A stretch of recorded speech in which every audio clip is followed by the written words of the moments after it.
Assalamualaikum warahmatullahi wabarakatuh. Innal hamdalillah nahmaduhu wa nasta'inuhu wa nastaghfiruh wa na'udzu billahi min syururi anfusina wa min sayyiati a'malina. May yahdihillahu fala mudhillalah wa may yudlil fala hadiyalah. Asyhadu an la ilaha illallah wahdahu la syarikalah wa asyhadu anna Muhammadan abduhu wa rasuluh la nabiyya ba'dah. Alhamdulillah, segala puji hanya bagi Allah atas segala nikmat yang kita miliki, yang kita rasakan. Semoga kita senantiasa bisa bersyukur kepada Allah Subhanahu wa taala, menggunakan segala nikmat ini untuk menjalankan semua perintahnya dan menjauhi segala apa yang dilarang oleh Allah Subhanahu wa taala. Semoga kita menjadi hamba-hamba yang diterima amal ibadah kita, yang diterima taubat kita kepada Allah Subhanahu wa taala. Salawat dan salam kita sampaikan kepada Nabi kita Muhammad sallallahu alaihi wasallam, panutan kita, tauladan kita, dan tolak ukur kebenaran dalam kehidupan kita. Maka cara kita menjalani kehidupan ini tidak lain hanyalah mengikuti apa yang telah beliau contohkan, apa yang telah beliau ajarkan kepada umatnya. Itulah jalan satu-satunya untuk menggapai keridhaan Allah Subhanahu wa taala. Semoga kita menjadi bagian dari umatnya yang disayangi, yang dicintai, yang dibanggakan dan diberi syafaat kelak di hari kiamat. Amin ya rabbal alamin. Alhamdulillah, kita lanjutkan pembahasan kita tentang orang-orang yang tertipu dengan amalnya, tentang orang-orang yang hanya mengandalkan harapan-harapan saja kepada Allah Subhanahu wa taala. Kemarin terakhir kita membahas sebuah hadis dari Abu Umamah bin Sahal bin Hunayf, dahaltu ana wa Urwah ibn Zubair ala Aisyah radhiyallahu anha faqalat. Nah, dari Abu Umamah Sahal bin Hunayf, saya bersama Urwah bin Zubair masuk ke ruangannya Aisyah untuk belajar agama. Faqalat, maka Aisyah radhiyallahu anha berkata, law ra'aituma Rasulullah sallallahu alaihi wasallam fi maradin lahu, kalau seandainya kalian berdua melihat Rasulullah sallallahu alaihi wasallam ketika dalam keadaan sakitnya, wa kanat indi sittatu dananir aw sab'ah, dan aku masih punya simpanan uang 6 dinar atau 7, fa amaroni Rasulullah sallallahu alaihi wasallam an ufarriqaha, maka Nabi Muhammad sallallahu alaihi wasallam memerintahkan aku untuk membagi-bagikannya, mensedekahkannya, uang yang 7 dinar itu atau 6 dinar itu. Fa qalat Aisyah radhiyallahu anha berkata, menceritakan, fa syaghalani wajhun Nabi sallallahu alaihi wasallam, maka aku tersibukkan dengan mengurusi sakitnya Nabi Muhammad SAW sampai lupa, hatta afahullah, sampai beliau sehat kembali. Thumma sa'alani anha faqala, kemudian setelah beliau sehat, sadar dari sakitnya, Nabi Muhammad SAW bertanya kepada Aisyah radhiyallahu anha, faqala ma fa'alti akunti farakti sittata dananir, apa yang telah kamu lakukan wahai Aisyah, apakah sudah engkau bagi-bagikan uang yang 6 dinar itu? Faqultu la wallahi laqad kana syaghalani waj'uka, belum ya Rasulullah, aku sibuk untuk mengurusi penyakitmu ya Rasulullah, melayanimu ketika engkau sedang sakit, maka aku belum sempat untuk membagikannya. Qalat fada'a biha, maka Nabi Muhammad SAW merintahkan untuk mengambilnya uang yang 6 dinar itu. Fawada'aha fi kaffihi, maka beliau Nabi Muhammad SAW meletakkannya di tangannya, di genggamannya. Faqala, lalu Nabi Muhammad SAW bersabda, ma dhannu nabiyillahi law laqiyallaha wa hadhihi indah. Bagaimana persangkaan Nabiullah Nabi Muhammad SAW ketika kalau sampai dia berjumpa dengan Tuhannya, harta ini masih di tangannya, belum disedekahkan, belum dibagi-bagikan, belum diinfakkan ke jalan Allah. Dalam lafal yang lain, ma dhannu Muhammadin bi rabbih law laqiyallaha wa hadhihi indah. Bagaimana persangkaan Muhammad terhadap Tuhannya kalau harta yang 6 dinar ini masih berada di tangannya ketika dia berjumpa dengan Allah, belum sempat untuk bersedekah. Ini bukan melakukan kejahatan, bukan melakukan kemaksiatan, bukan melakukan perbuatan dosa, karena Nabi Muhammad SAW maksum, terjaga dari maksiat, terjaga dari perbuatan dosa. Hanya menahan, memiliki uang 6 dinar. Lalu beliau takut kalau itu belum disedekahkan, sedang beliau nanti berjumpa dengan Allah masih punya harta segitu, tidak bisa berprasangka baik kepada Allah. Tidak bisa untuk membuat alasan hujjah di hadapan Allah. Maka orang-orang yang mengatakan kita kan husnudzon kepada Allah tapi masih melakukan dosa-dosa besar, masih mendolimi orang lain, masih menindas, masih mengambil harta orang lain dengan cara yang zalim, masih menipu, masih berlaku curang, bahkan bermaksiat kepada Allah, naudzubillahi min dzalik. Bagaimana dia mau berprasangka baik kepada Allah Subhanahu wa taala? Itu bukan berprasangka baik kepada Allah. Kalau mau berprasangka baik, maka hendaknya dia melakukan ketaatan, baru kita berprasangka baik. Kita setelah salat maghrib berjamaah, kita berprasangka baik kepada Allah. Semoga Allah Subhanahu wa taala menerima sujud kita, menerima rukuk kita, menerima ibadah kita yang demikian adanya.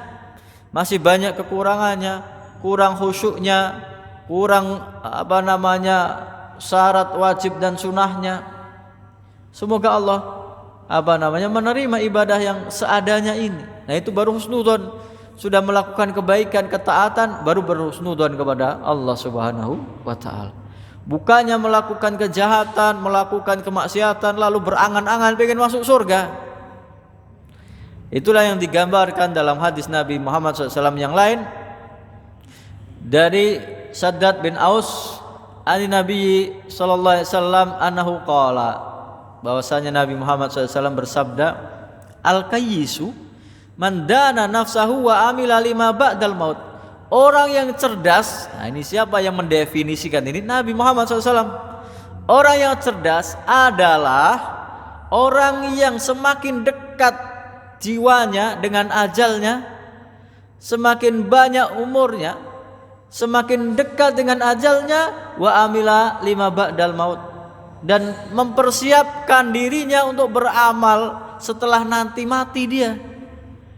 Bukan menumpuk harta kekayaannya untuk kehidupan dunia, bukan mengejar karirnya, bukan mencari kekuasaan, tapi untuk mempersiapkan amal ibadah yang bisa dia jadikan bekal kelak untuk menghadap Allah Subhanahu wa taala. Al-kayyisu, orang yang cerdas adalah menurut Nabi, mandana nafsahu, yang jiwanya semakin dekat kepada ajalnya, wa amila ba'dal maut, dan beramal untuk kehidupan setelah kematian, berbekal untuk kehidupan akhirat. Wal ajiz, orang yang lemah, orang yang enggak bisa apa-apa, orang yang enggak punya modal apa-apa, man atba'a nafsahu hawaha, orang yang mengikuti hawa nafsunya, melampiaskan segala hawa nafsunya dengan kemaksiatan, dengan perbuatan dosa, dengan melanggar perintah Allah, tapi berangan-angan wa tamanna 'ala Allah, angan-angan semoga Allah mengampuni, enggak bisa. Semoga Allah memasukkan saya ke surga. Bagaimana mungkin? Itu orang yang ajis, lemah. Orang yang tidak bisa apa-apa. Orang hanya mengandalkan angan-angan kosong belaka. Mengandalkan ampunan dari Allah, tapi amalannya menjauhkan dirinya dari rahmat Allah Subhanahu wa taala. Orang yang bodoh, orang yang lemah.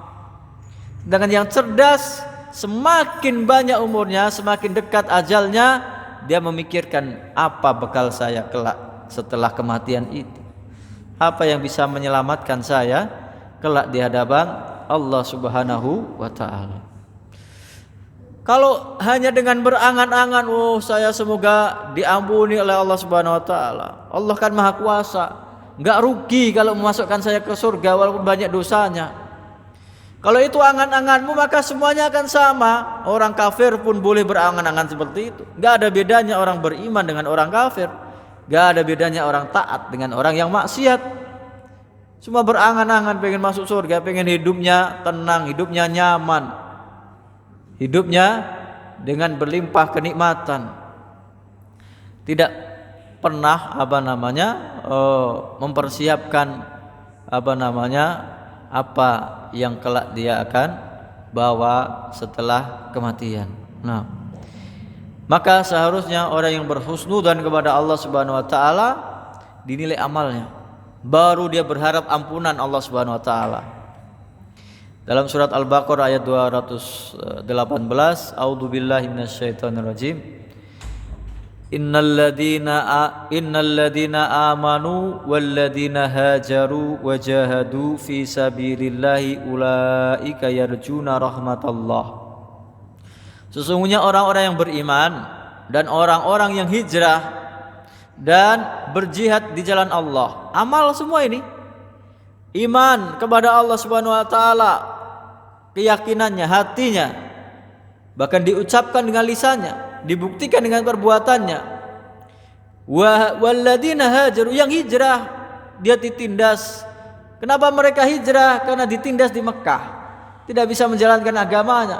Hijrah, menderita, bersabar. Wajahadu fi sabilillah, berjihad di jalan Allah. Amal soleh semua itu. Baru ulaika yarjuna rahmatallah, mereka itulah orang yang mengharapkan kasih sayang Allah. Dibuktikan dengan amal solehnya, baru berharap kepada Allah, semoga Allah mengampuni saya, semoga Allah memasukkan saya ke dalam surganya, semoga Allah Subhanahu wa taala memberikan kasih sayangnya, semoga Allah meridhoi perbuatan yang saya lakukan, semoga diterima amal ibadah saya. Kalau dalam surat An-Nahl ayat 110 sama. Thumma inna rabbaka lilladina hajaru min ba'di ma futinu thumma jahadu wa sabaru inna rabbaka min ba'diha laghafurur rahim. Kemudian sesungguhnya Tuhanmu terhadap orang-orang ibadah semua, Allah Subhanahu wa taala terhadap orang yang hijrah, yang ditindas, dianiaya, kemudian pergi meninggalkan kampung halamannya, meninggalkan pekerjaannya, meninggalkan keluarganya. Setelah dia ditindas, dianiaya, diancam untuk dibunuh karena beragama Islam, karena beriman kepada Allah Subhanahu wa taala, kemudian dia jihad di jalan Allah dan sabar dengan jihadnya itu. Berperang di jalan Allah, sabar. Kepada orang-orang yang seperti ini, inna rabbaka min ba'diha laghafurur rahim. Sesungguhnya Tuhanmu setelah orang itu berbuat seperti itu, Maha Pengampun, Maha Penyayang. Ingin mendapatkan ampunan, berjuang dulu, hijrah dulu, jihad dulu, sabar dulu, diuji oleh Allah Subhanahu wa taala. Buktikan keimananmu. Tidak ada orang yang beriman itu bebas dari ujian. Semuanya diuji oleh Allah Subhanahu wa taala. Semua diuji oleh Allah Subhanahu wa taala. Apakah semua orang itu mengira bahwa mereka itu dibiarkan mengatakan kepada Allah Subhanahu wa taala kemudian tidak diuji oleh Allah Subhanahu wa taala?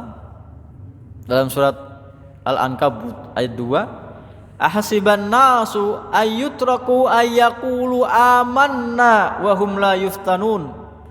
Apakah manusia itu dibiarkan mengatakan amanna, kami beriman kepada Allah Subhanahu wa taala, hanya ucapan saja, kemudian dia tidak akan diuji, tidak akan dilihat hasil dari keimanannya itu?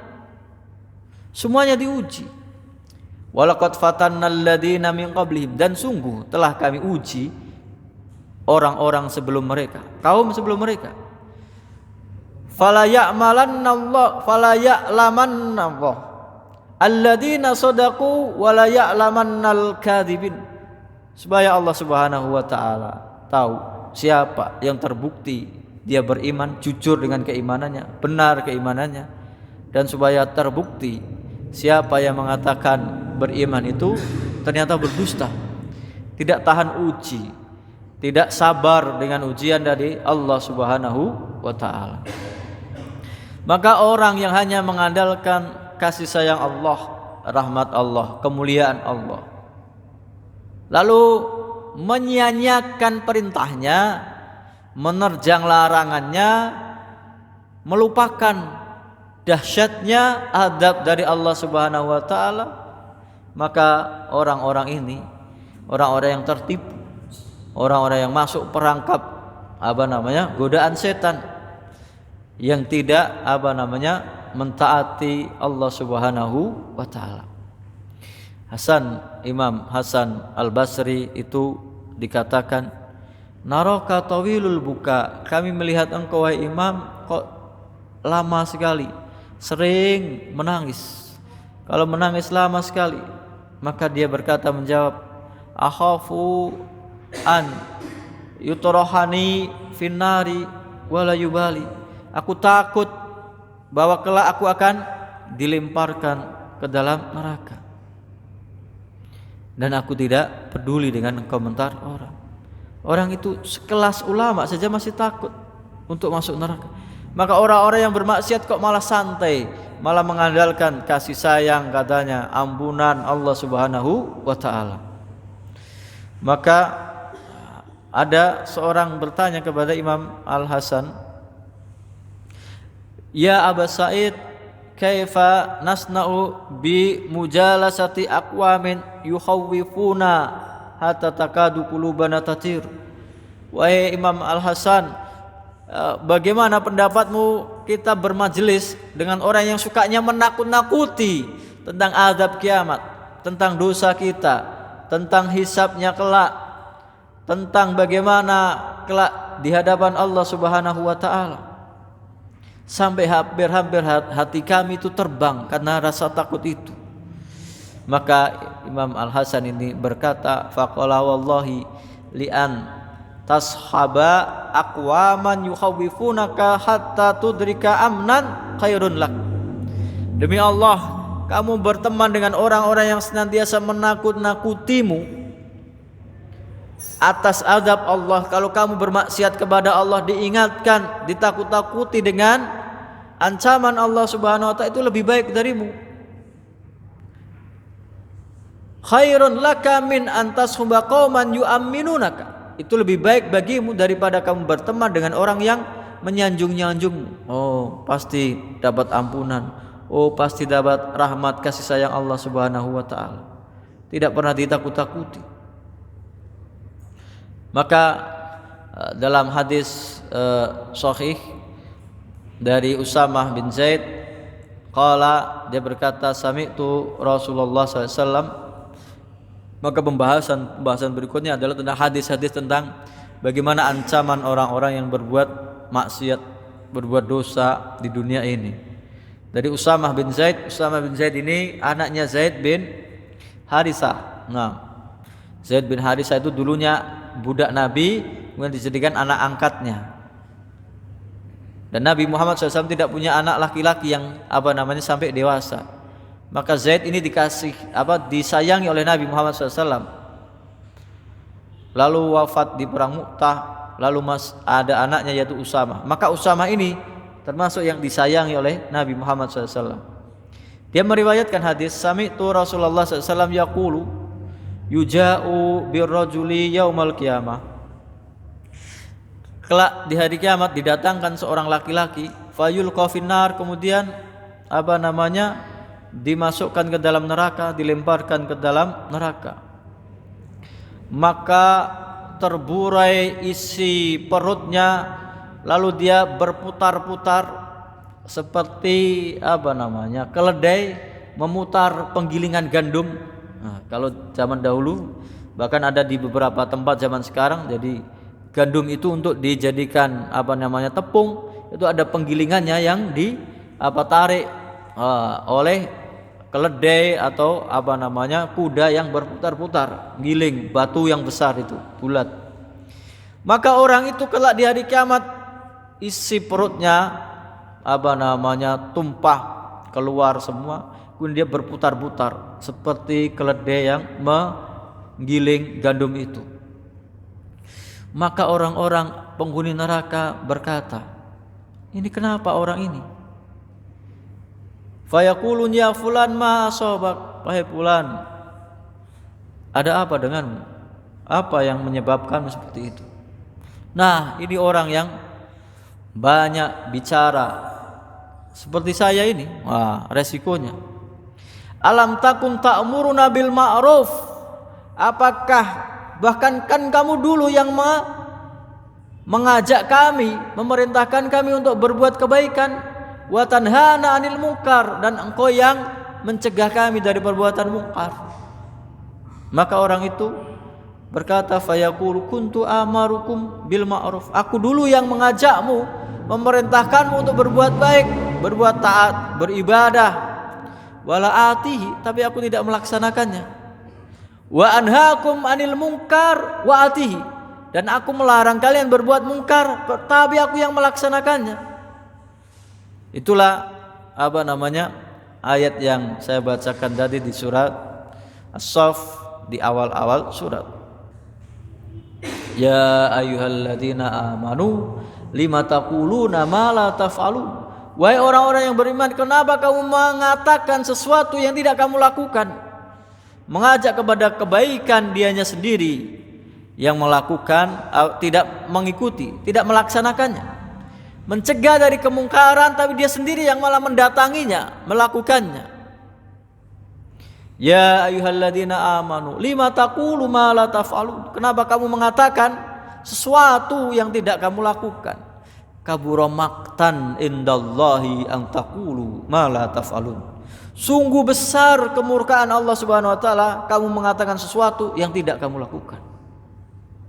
Resiko orang yang banyak bicara, banyak mengajak, banyak menjadi contoh, tapi ternyata dia berbuat kemungkaran. Lalu dalam hadis yang lain, Nabi Muhammad SAW melewati kuburan Baqi. Baqi itu kuburan di Madinah, penduduk Madinah. Maka kemudian beliau ketika melewati kuburan itu berkata, uffillak, uffillak, celaka kamu. Maka sahabat Abu Rafi yang bersama Nabi, apakah saya yang celaka ya Rasulullah? Fadonatu annahu yuriduni. Maka aku mengira, Abu Rafi ini yang meriwayatkan hadis, Rasulullah yang dimaksud adalah aku celaka. Maka beliau Nabi Muhammad SAW bersabda, la, tidak, walakin hada qabru fulan, tapi ini ada kuburan fulan, sahabat di zaman Nabi. Ba'athuhu sa'iyan ala ali fulan, aku mengutusnya untuk memberikan sedekah kepada kabilah fulan, keluarga fulan, disuruh menyampaikan sedekah. Faghalla namirah, dia menyimpan korupsi hanya selembar kain selimut. Fadurri al-an mislaha minnar, maka sekarang di kuburan dia sedang diselimuti dengan selimut itu, tapi berupa dengan api neraka. Hanya selimut. Bagaimana orang yang menipu ratusan juta manusia? Bagaimana orang yang menipu seluruh rakyatnya? Bagaimana orang yang korupsi dengan dari uang negaranya? Berapa juta rakyat yang dia tipu? Berapa kemaslahatan orang yang dia rusak? Ini hanya mengambil satu selimut saja, kain, diadab, diselimuti oleh api neraka di kuburannya. Ini hadis-hadis ini menceritakan tentang azab kubur, supaya orang itu tidak tertipu dengan angan-angan dapat ampunan, dapat kasih sayang, dapat dibebaskan dari ampunan dari api neraka. Dalam hadis juga, dalam hadis Imam Ahmad dari Anas bin Malik, qala Rasulullah SAW, Nabi Muhammad SAW bersabda, marartu lailata usriya bi ala qaumin tuqradu safahuhum bimaqaridin min nar. Aku lewat, ini peristiwa Isra Mi'raj.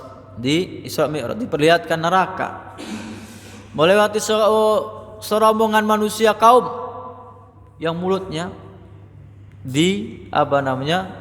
disumpal dengan api neraka. Maka aku bertanya kepada malaikat Jibril.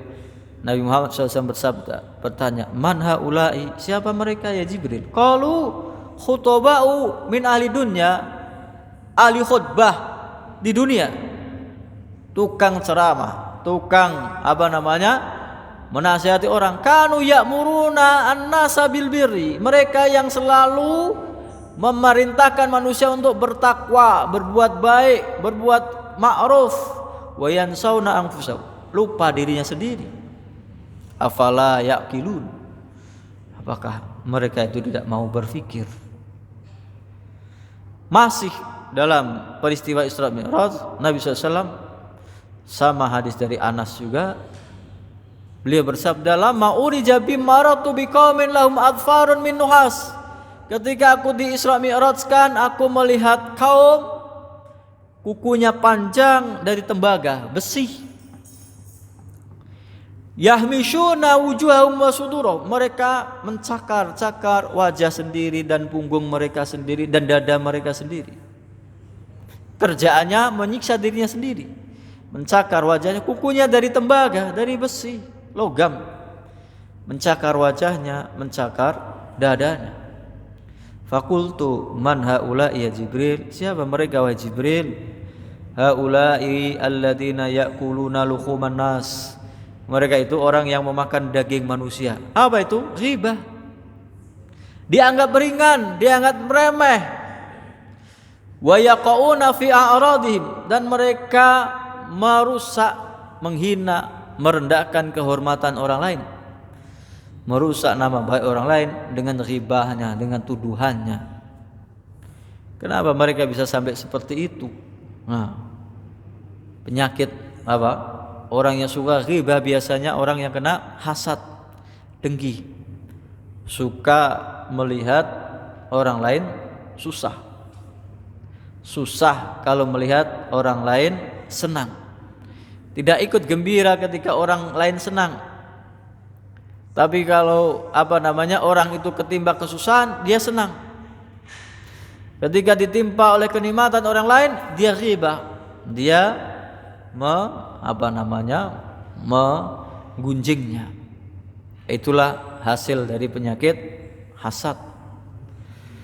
Hasad ada beberapa kategori.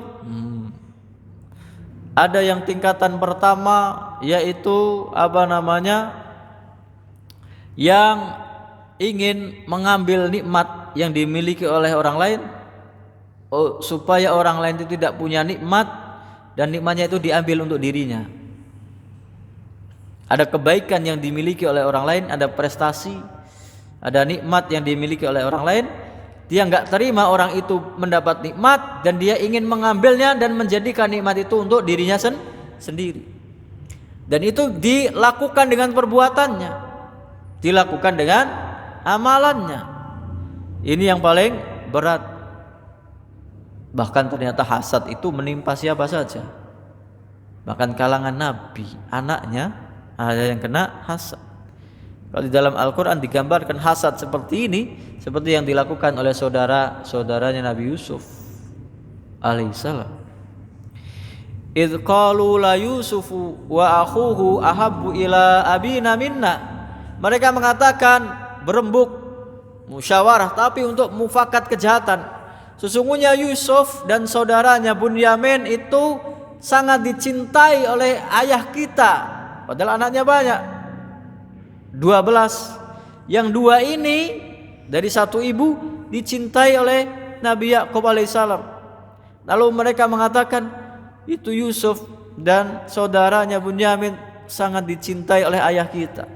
Wa nahnu usbah, sedangkan kita itu kuat, kita itu besar, 10 orang. Inna abana lafi dhalalim mubin. Sesungguhnya mereka mengatakan, oh, bapak kita ternyata dalam kesesatan yang nyata, padahal Nabi. Lalu sampai dia lakukan itu dalam bentuk perbuatan. Mereka bermusyawarah, uqtulu Yusuf, bunuh saja Yusuf itu. Ada yang berusul seperti itu.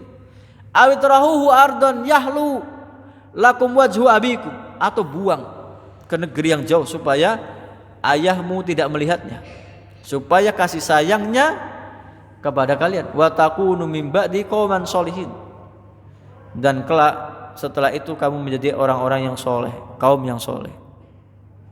Karena anak Nabi bermufakat jahat saja sudah berangan-angan pengen tobat. Kita maksiat dulu nanti tobat. Tapi ajibnya, indahnya dalam kisah surat Yusuf ini dari tadi ayat berapa? 8 dan 9. Itu satu kisah di dalam Al-Quran yang mempunyai ending yang bahagia. Yang punya hasad ini saudara-saudara Nabi Yusuf, kelak juga dia diampuni oleh Allah Subhanahu wa taala. Endingnya bahagia, semuanya kumpul bersama dalam keadaan bahagia. Tapi perbuatan ini adalah perbuatan hasad yang menjadikan pelakunya kalau tidak sempat tobat diadab oleh Allah Subhanahu wa taala. Itu yang paling parah. Menginginkan kenikmatan yang dimiliki oleh orang lain supaya orang itu tidak punya, lalu kita yang punya. Nah, itu sampai diwujudkan dalam perbuatan. Dagangannya punya mobil baru dirusak atau dicuri supaya dia yang punya, dan berbagai hal yang lain. Temannya naik jabatan dituduh macam-macam, dijebak atau dicemarkan nama baiknya supaya jatuh namanya, hilang jabatannya, dia yang diangkat untuk mendapat jabatan tersebut. Itu yang paling parah. Ada sama-sama dilarang, yaitu yang kedua adalah hasad. Itu dia ada orang lain punya kelebihan atasnya, temannya naik jabatan, tapi dia hasad, dengki, nggak terima. Orang hasad itu kan nggak terima kalau orang lain itu lebih darinya. Dia nggak terima temannya itu naik jabatannya, posisinya, kedudukannya lebih tinggi darinya. Yang penting orang itu nggak dapat jabatan atau lebih rendah dari saya, walaupun saya nggak dapat jabatan itu, maka dirusaklah nama baiknya, dicemarkan. Ini dicontohkan juga di dalam Al-Quran. Kejahatan pertama di muka bumi, siapa pelakunya? Anaknya Nabi Adam alaihissalam, Qabil dan Habil. Hasad pertama, kejahatan pertama di muka bumi, dan itu diwujudkan dengan perbuatan ketika Qabil dan Habil. Nah, watlu alaihim naba abnai Adam bil haq, ceritakan kepada mereka wahai Muhammad cerita tentang kedua anak Adam. Id qarraba qurbanan, ketika dua-duanya mempersembahkan binatang kurban atau kurbannya kepada Allah. Fatuqubbila min ahadihima wa lam yutaqabbal minal akhar. Yang satu diterima korbannya, Habil. Yang Qabil tidak diterima. Qabil mengatakan, la aqtulannak, aku akan membunuhmu. Apakah dengan membunuh Habil itu korbannya jadi diterima? Tidak. Yang penting sama-sama nggak dapat. Yang penting orang itu jangan punya jabatan. Walaupun saya nggak punya jabatan, yang penting dia jangan punya jabatan. Yang penting orang itu nggak punya mobil, orang itu nggak punya kenikmatan, sama-sama nggak punya nggak apa-apa. Yang penting jangan dia melebihi saya. Walaupun nikmat itu tidak jatuh ke tangannya, yang penting orang itu sama-sama celaka. La aqtulanna. Qala innama yataqabbalullahu minal muttaqin. Maka saudaranya Habil tidak melawan. Innama yataqabbalullahu minal muttaqin. Sesungguhnya yang diterima korbannya adalah orang-orang yang bertakwa. Dua, itu yang paling parah yang tadi. Yang kedua ini, sama-sama dosa besar, bahkan ini membunuh dan dilakukan kejahatan pertama. Maka setiap orang yang membunuh sejak hari itu, Qabil ini menanggung dosanya. Dia yang pertama kali membunuh di muka bumi. Siapa yang mengawali sebuah dosa kemudian diteruskan oleh orang-orang setelahnya, dia ikut menanggung, menjadi contoh yang buruk. Itu yang kedua. Sama-sama maksiat, sama-sama tidak boleh dilakukan oleh seorang yang beriman. Nah, lalu yang selanjutnya adalah dia tidak melakukannya. Dia hanya berangan-angan saja. Tidak melakukan apa yang dia angan-angankan. Tidak melakukan. Tapi itu urusan dunia. Misalnya ada orang punya jabatan tinggi, punya kekayaan yang banyak. Oh, saya pengen kayak orang itu. Orang berkuasa, oh saya pengen jadi pejabat. Tapi itu urusan dunia. Sama-sama, walaupun dia hanya berangan-angan pengen seperti dia. Ini tidak dijadikan sebuah walaupun tidak dijadikan amalan, hanya berangan-angan seperti orang itu. Kalau itu urusannya dunia, maka tetap tidak boleh. Contohnya yaitu ketika Qarun menampakkan hartanya. Fa kharaja ala qaumihi fi zinati. Qarun keluar dengan seluruh hartanya. Qala alladziina yuriduna al-hayata dunya. Orang yang menginginkan kehidupan dunia, dia berkata, ya laita lana mislama utiya Qarun. Duhai seandainya saya punya harta seperti yang dipunyai Qarun.